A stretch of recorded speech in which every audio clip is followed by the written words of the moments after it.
Welcome to the show with the eternal self. Every visit banger, best believe he don't miss. Do me a favor, drop a sub and keep tuning in. If you like what you see, go and share with your friends. What's going on, everybody? Welcome back to the channel. To my members and new members, welcome. Today we're going to be talking about Anakin Skywalker. Hayden Christensen, as we know, had returned in the Ahsoka series, and it was amazing. Now, we also saw him return in the Kenobi series as well.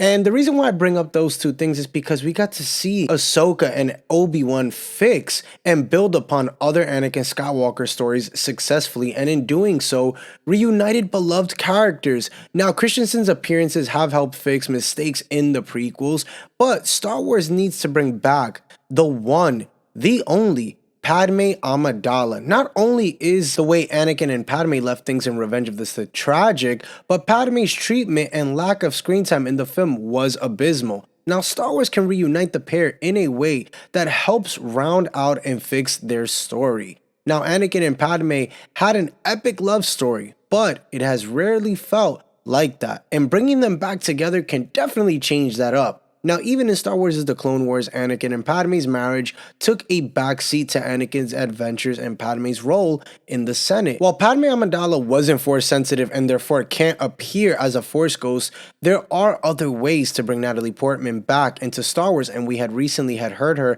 a couple months ago talk about how she would love to be back in Star Wars, but hasn't heard anything from Lucasfilm. Now, Star Wars doesn't need to reunite Luke Skywalker with Anakin Skywalker, as those two had the perfect goodbye in Return of the Jedi. Anything beyond that would be, I would say would probably ruin it, to be honest with you. But for a long time, it has seemed like Hayden Christensen would never really return or, reunite with any of these characters in the Star Wars galaxy. But it has happened in the past 2 years with talking about the Kenobi series and Ahsoka. So bringing back Natalie Portman doesn't really seem so far-fetched. Portman rarely acknowledged her role in Star Wars for a while, mainly because it was made hard for her to get a job immediately after the prequels were actually released, and a lot of people don't know that. But it has seemingly had her option change over time. Portman has also returned to the franchise like Marvel, where she reprised her role as Jane Foster.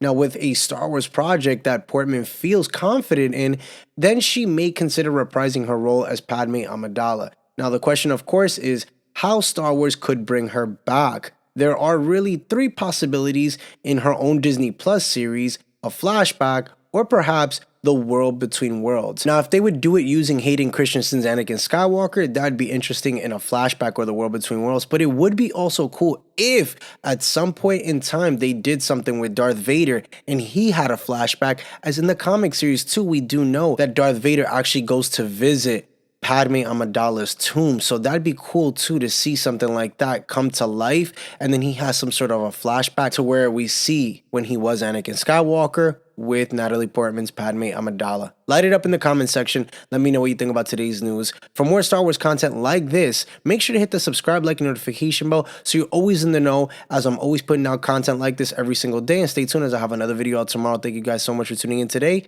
Later, guys.